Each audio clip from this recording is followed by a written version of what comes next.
আসসালামাইকুম। কবিটি বাংলার পক্ষ থেকে সবাইকে স্বাগতম। শিক্ষার্থী, আশা করি তোমরা প্রত্যেকেই ভালো রয়েছ। এসএসসি ভোকেশনাল, দাখিল ভোকেশনাল তোমাদের পরীক্ষা খুবই সন্নিকটে চলে আসছে। 10 তারিখে পরীক্ষা, আর মাত্র 10-11 দিন সময় আছে। তো 10-11 দিন সময়ে তোমাকে এখন কি করা উচিত, কি পড়া উচিত? দেখো, আমরা জানি তোমরা বিগত কয়েক মাস ধরে পড়াশোনা করতেছো।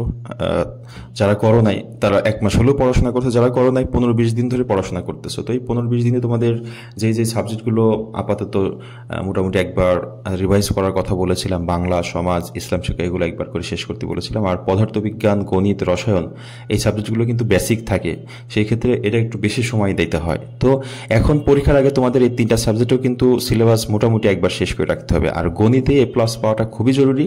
গণিতে A+ পেতে হলে কিভাবে তোমাকে আগাতে হবে সেটা তোমাকে আমি এখন একটু আলোচনা করব। পুরো বইটা একটু আলোচনা করব, পুরোটা সময় সাথে থাকবে, ইনশাল্লাহ উপকৃত হবে। শিক্ষার্থীবৃন্দ, তোমাকে গণিত যদি দেখতে হয়, A+ পেতে হয়, তাহলে তোমাকে কিন্তু একটা বিষয় তোমাকে চিন্তা করতে হবে যে গণিতের প্রশ্নটা, নমুনা প্রশ্নটা কেমন হবে সেটা তোমার আলোচনা করতে হবে।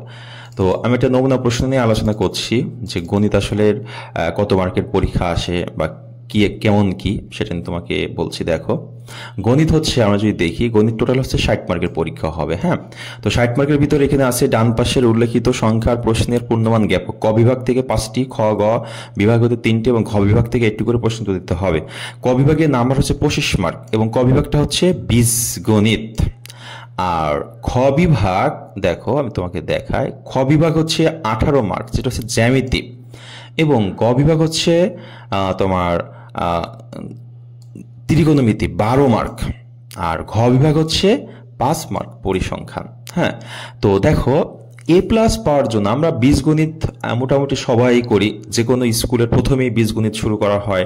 আমরা যখন বাসায় টিচারের কাছে পড়ি প্রথমেই বীজগণিত করা হয়, নিজে যখন বইটা ধরি তখনই বীজগণিত করা হয়। কেন বীজগণিত করা হয় সেটার কারণ হচ্ছে এটা, আমি তোমাকে বলি।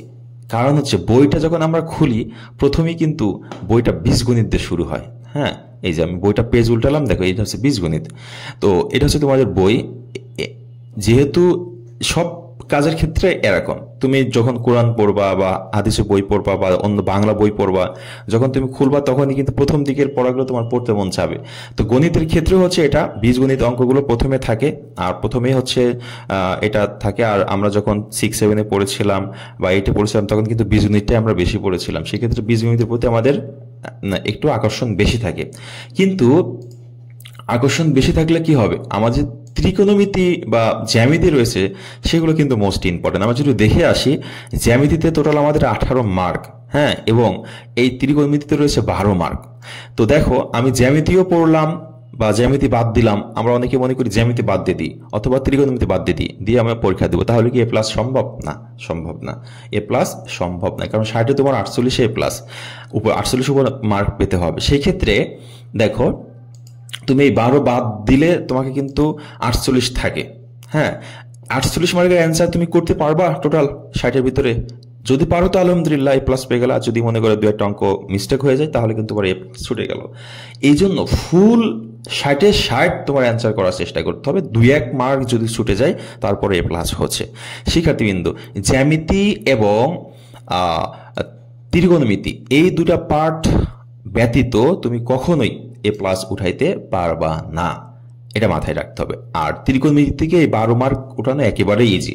যারা পাশ করতে পারে না, A+ পাওয়ার জন্য সবই তোমার সিলেবাস শেষ করতে হবে। যারা পাশ করতে পারতেছো না তোমাদের জন্য বলছি, পাশ করার জন্য তুমি আগে যেই চ্যাপ্টার 2টা পড়বা সেটা হচ্ছে ত্রিকোণমিতি।